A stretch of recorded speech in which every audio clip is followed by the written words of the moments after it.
Hi நண்பா நண்பீஸ். நம்ம உணவு பாதுகாப்புத்துறை பார்த்தீங்கன்னா 14 முக்கிய உத்தரவுகள் போட்டிருக்காங்க. யாருக்குன்னா, உணவு தயார் பண்ணக்கூடிய எல்லா கடைகளுக்கும், நிறுவனத்துக்கும். ஸோ இவங்கலாம் கண்டிப்பா இந்த 14 உத்தரவும் பின்பற்றினா மட்டும் தான் கடைய ஒழுங்கா நடத்த முடியும். இல்லைன்னா தக்க நடவடிக்கை எடுப்பாங்க. ஃபர்ஸ்ட் விஷயம், இந்த உணவு பாதுகாப்பு உரிமம் அப்படி இல்லைன்னா பதிவு சான்று பெற வேண்டியது கட்டாயம் சொல்லியிருக்காங்க. அனைத்து உணவு தொழில்கள் பார்த்தீங்கன்னா இந்த FSSAI வெப்சைட்டில் பதிவு செய்து உரிமம் பெற்றிருக்கணும் சொல்லியிருக்காங்க.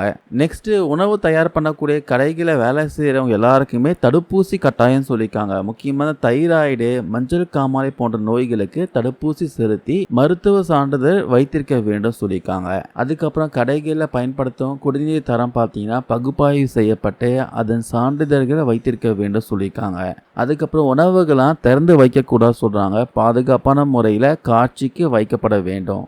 பழைய எண்ணெயில் மீண்டும் சமைக்கக்கூடாது. மீதமுள்ள எண்ணெய் எல்லாமே FSSAI அங்கீகாரம் பெற்ற கொள்முதலாளரிடம் மட்டுமே விற்க வேண்டும் சொல்லியிருக்காங்க. அதுக்கப்புறம் பழைய உணவுகள்லாம் வாடிக்கையாளர்களுக்கு வழங்கக்கூடாது. நியூஸ் பேப்பர் போன்றவை உணவாக கூட நேரடியாக தொடர்பில் வரக்கூடாது சொல்லியிருக்காங்க. நியூஸ் பேப்பரில் சூடான பொருள்லாம் எதுவும் வைக்கக்கூடாது சொல்லியிருக்காங்க. அதுக்கப்புறம் சூடான உணவுகளுக்கோ இயல்பான நிலையிலோ அனுமதிக்கப்படாத நெகிழ்வு பயன்பாடு போன்றவற்றை தவிர்க்க வேண்டும் சொல்லியிருக்காங்க. அதாவது பேக்கெட்லாம் எதுவும் யூஸ் பண்ணக்கூடாது. பிளாஸ்டிக் அல்லது பிற தடை செய்யப்பட்ட பொருட்கள் கண்டிப்பாக அவாய்ட் பண்ணியாகணும் சொல்லியிருக்காங்க.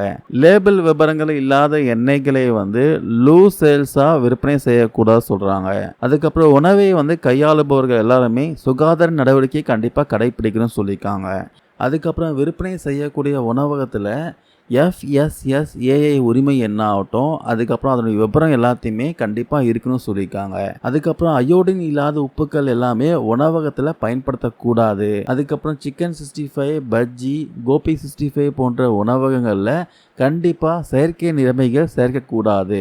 கண்டிப்பாக இது உடலுக்கு தீங்கு விளைவிக்கும். ஸோ இது கடுமையாக தடை செய்யப்பட்டிருக்கான். அதுக்கப்புறம் பொட்டலம் செய்யப்பட்ட உணவுகள் எல்லாமே கண்டிப்பாக முழு லேபிள் தகவலுடன் இருக்கணும்னு சொல்லியிருக்காங்க. அதுக்கப்புறம் சமையல் பணியாளர்கள் எல்லாருமே கையுறை, அப்புறம் ஹெட் கவர் இதெல்லாம் ப்ராப்பராக பயன்படுத்த வேண்டும் சொல்லியிருக்காங்க. அதுக்கப்புறம் உணவு பரிமாற்றம் பார்த்தீங்கன்னா வாழை இலையிலையும் அப்படி இல்லைன்னா அங்கீகரிக்கப்பட்ட மெட்டீரியலில் மட்டுமே பயன்படுத்தணும்னு சொல்லியிருக்காங்க. அதுக்கப்புறம் அச்சிட்ட காகிதத்தில் எந்த உணவுப் பொருளும் பரிமாறக்கூடாது சொல்கிறாங்க.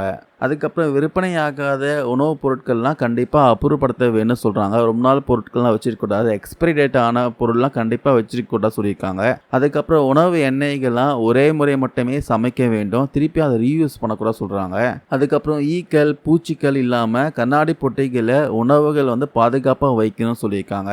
ஸோ இது மாதிரி ஒரு சில முக்கியமான கைட்லைன்ஸ்லாம் இன்ஸ்ட்ரக்ஷன்லாம் கொடுத்துருக்காங்க. இதெல்லாம் எல்லா உணவகத்துலையும் எல்லா உணவு தொழில் செய்யக்கூடிய நிறுவனத்திலையும் ப்ராப்பராக ஃபாலோ பண்ணி ஆகணும் சொல்லியிருக்காங்க. இதெல்லாம் ஃபாலோ பண்ணலன்னா கண்டிப்பாக தக்க நடவடிக்கை எடுக்கப்படும் சொல்லியிருக்காங்க. பார்த்துக்கோங்க. இது விஷயமா உங்களுடைய கருத்துக்கள் ஏதாவது இருந்தால் கமெண்ட் பண்ணுங்கள். தேங்க்யூ நண்பா நண்பீஸ்.